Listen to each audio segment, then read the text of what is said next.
Bonjour à tous. Alors j'ai eu une question sur la vidéo numéro 17 sur si je pouvais faire une petite vidéo sur les dimensions des tableaux. Alors vu que ma vidéo numéro 17 n'était pas assez complète, je vais la compléter aujourd'hui. Donc nous allons voir les tableaux à plusieurs dimensions et les tableaux en escalier. Donc tout d'abord, j'ai défini ma couleur de fond de ma console avec la couleur blanche et la couleur des caractères avec une couleur noire, c'est-à-dire comme ici. Si je fais F5, vous voyez que le fond est blanc et les caractères sont noirs. C'est pour que ce soit un peu plus lisible pour vous. Et j'ai défini une taille de ma fenêtre de 80 caractères par 20. Voilà. Donc pour définir un tableau à une dimension, on utilise les crochets. Crochet ouvrant, crochet fermant. Mon tableau, il va contenir quoi? Des chaînes de caractères. Donc j'utilise le mot string. Je lui donne un nom, tableau une dimension, et je dis que c'est l'instanciation de la classe string d'une nouvelle instance en réservant un emplacement mémoire pour mon tableau. Alors comment on fait pour définir la valeur d'un élément? On donne le nom du tableau, entre crochets l'élément. Donc tous les tableaux commencent à l'élément 0. Et on lui dit c'est égal à par exemple, élément 0. Donc ensuite je vais l'afficher pour voir que pour le récupérer. Donc de la même façon qu'on instancie la valeur d'un élément d'un tableau, pour récupérer sa valeur, il suffit de lui dire affiche-moi ou récupère-moi l'élément 0, le premier élément de mon tableau qui s'appelle tableau à une dimension. Donc je fais F5 et on voit que le premier élément de mon tableau contient la valeur élément 0. C'est bien ce que je voulais. Donc de la même manière, si on veut créer un tableau avec deux dimensions, on écrit la même syntaxe, string crochet ouvrant, crochet fermant, mais on inclut une virgule pour dire que avant il y a quelque chose et après aussi, d'où les deux dimensions. Donc je dis que c'est un nouveau tableau qui sera composé de chaînes de caractères qui va contenir 3 éléments en premier lieu et 3 éléments en deuxième dimension. Alors les dimensions, à l'école on a appris que c'était x au début et y ensuite, mais ça c'est juste une convention. Rien ne vous empêche, si vous voulez définir l'axe des y en premier et le x ensuite, c'est vous qui développez, donc c'est vous qui choisissez quelle convention vous allez choisir. Donc exemple, je veux faire un jeu d'échecs, donc je crée un tableau que j'appelle échiquier, qui va contenir des entiers, qui va avoir 2 dimensions, et qui va contenir 8 x 8 cases, 8 x 8 éléments dans mon tableau. Donc imaginons que vous ayez une méthode qui va mettre à 0 toutes les cases de votre échiquier, par exemple à la fin d'une partie. Donc il faudra bien sûr mettre ça dans une méthode. Il suffit de parcourir les éléments dans chaque dimension. Donc là je fais un for i égale 0 to 7. Mon échiquier ayant 8 cases, ça va aller de 0 à 7, donc strictement inférieur à 8. Je fais à l'intérieur de cette boucle une deuxième boucle for j égale 0 to 7. Et j'attribue la valeur 0 à mon tableau échiquier sur l'axe des x avec la valeur i et l'axe des y avec la valeur j. Donc bien sûr ensuite il faudrait placer les pions et les autres pièces. Donc ça c'est pour un tableau à 2 dimensions. Maintenant imaginons qu'on veut créer un tableau à 3 dimensions. Ben, comment on fait? Et ben, de la même façon qu'à 2 dimensions on a mis une virgule, et ben là on mettrait 2 virgules. Donc string, ça va être, mon tableau va contenir des chaînes de caractères. Il aura 3 dimensions, donc 2 virgules. Il va s'appeler tableau 3 dimensions. Et je vais l'initialiser comme un tableau de 3 par 3 par 3. Donc là, pareil, on pourrait convenir que la première dimension contient l'axe des X, la deuxième l'axe des Y et le troisième l'axe des Z. Donc ensuite, si vous voulez connaître le nombre total d'éléments dans toutes vos dimensions, eh ben, il y a une méthode qui s'appelle length, qui veut dire longueur, et qui vous donne le nombre d'éléments. Alors là, je vais afficher le tableau à une dimension, combien d'éléments il a. Donc pour obtenir ça, ben, il suffit de mettre la méthode length derrière votre objet instancié, ici tableau une dimension, pour qu'il s'affiche, il récupère la longueur du tableau et il vous l'affiche. Donc là j'ai mis parenthèse 0, parenthèse. Donc pour ceux qui ne connaissent pas, ben, ça veut dire que ça va être remplacé par le compilateur par la valeur qui est après la virgule dans ma chaîne de caractères. Ça permet de ne pas concaténer 2 chaînes et donc de créer 3 emplacements mémoire, 2 emplacements inutiles, car le troisième sera uniquement gardé. Donc je vais afficher ensuite combien de dimensions a mon tableau à 2 dimensions. Mon échiquier de 8 par 8 cases, combien de cases il a? Donc je fais échiquier.length. Et mon tableau à 3 dimensions, que j'ai fait 3 par 3 par 3, combien d'éléments il a? Donc j'appuie sur F5 et je vois que, alors je vais le mettre ici, je peux le déborder. Donc mon tableau a une dimension, il a une longueur de 1 élément. Donc on a vu ici, tableau une dimension, new string de 1, donc c'est correct.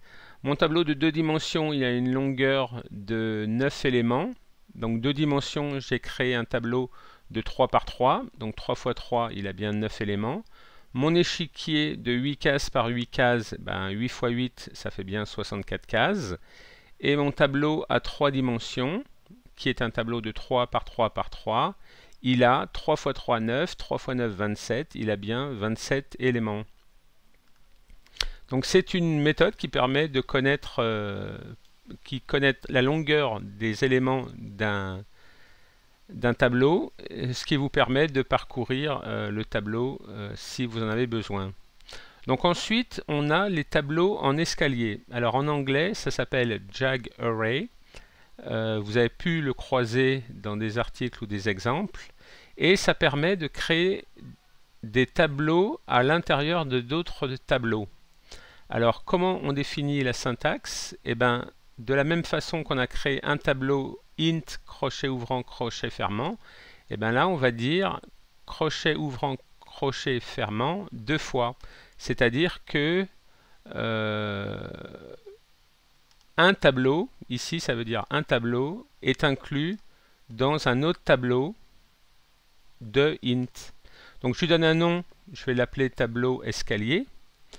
Ensuite, je lui dis que c'est une nouvelle instance de 3 tableaux. Dans mon tableau général, j'aurai 3 sous-tableaux, on va dire.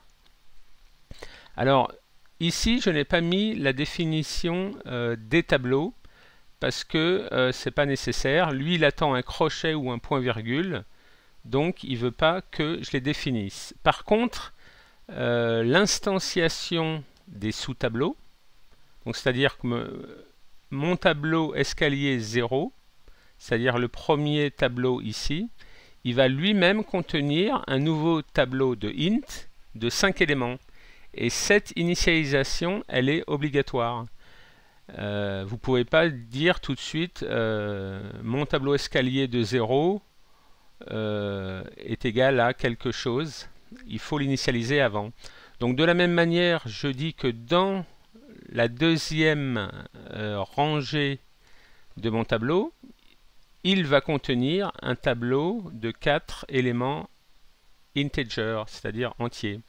Et le troisième, il va contenir un tableau de int de 2 éléments. Alors vous pouvez écrire de cette façon et ensuite assigner les valeurs, ou alors vous avez une autre possibilité que de dire tableau escalier de 0 est égal à un nouveau tableau qui va contenir les valeurs directement 1, 3, 5, 7, 9. Et dans ce cas-là, vous voyez que ReSharper me dit ben, c'est redondant car le compilateur sait deviner quel type il y a dans la liste de mes éléments et donc il sait que c'est du int, donc c'est pas nécessaire. Et vous voyez quand juste après j'ai enlevé le int parce que lui il sait reconnaître que 0, 2, 4, 6 c'est des entiers, donc il va caster, définir le type en tant qu'entier directement en regardant quel est le contenu de mon nouveau tableau. Donc de la même façon, eh ben, mon tableau escalier en troisième position va contenir un nouveau tableau contenant les éléments 11 et 22, donc un tableau de 2 éléments. Alors vous pouvez définir un tableau en escalier de cette façon, ou alors vous pouvez, donc là je l'ai initialisé et là j'ai défini ses valeurs, mais vous pouvez lui dire directement que mon tableau escalier 2 c'est toujours un tableau d'entiers contenant d'autres tableaux et que les nouveaux tableaux eh ben, ils sont définis ci-après. Donc là j'ai toujours mon tableau 1, 3, 5, 7, 9. Ensuite mon tableau 0, 2, 4, 6 et 11, 22. Donc le tableau escalier et le tableau escalier 2 sont équivalentes. À vous de voir si vous pouvez définir les valeurs tout de suite dans votre programme ou si elles vont être définies ultérieurement par l'utilisateur par exemple ou plus tard dans le programme. Donc là vous voyez de la même façon que à partir du moment où je mets des parenthèses, en anglais curly braces, eh ben, je n'ai pas besoin de définir le type de tableau que c'est parce que le compilateur sait reconnaître. Donc mon escalier 2, eh ben, je peux l'écrire de cette façon-là, ou alors beaucoup plus succinctement, plus court, je lui dis que tableau 2b, c'est un nouveau tableau qui contient 3 tableaux et le compilateur va découvrir que ce sont des entiers et donc il va dire eh ben, le premier, deuxième, troisième sont des tableaux entiers. Donc ensuite, comment on accède à un élément d'un tableau en escalier? Eh ben, de la même façon qu'on le faisait pour un tableau simple, on va dire tableau escalier de l'élément 0, donc mon premier tableau, c'est-à-dire celui-là. Ensuite, dans ce tableau, il y a un autre tableau. Je veux le deuxième élément, parce qu'on commence par 0. Donc le deuxième élément, c'est celui-là. Et je veux qu'il reçoive la valeur 77. Donc pour assigner 77 au second élément 1 du premier tableau 0, on l'écrit de la façon suivante. Ensuite, on peut combiner des tableaux en escalier et des tableaux multidimensions. Alors, comment on fait? Eh bien, de la même façon qu'on avait fait un tableau crochet ouvrant, crochet fermant contenant d'autres tableaux, eh bien, on va dire que mon tableau escalier 3, il va contenir ces c'est un tableau qui contient des ints, et c'est à l'intérieur de ces tableaux, qu'est-ce qu'on va avoir? Un autre tableau, mais celui-là à 2 dimensions, parce qu'il y a une virgule.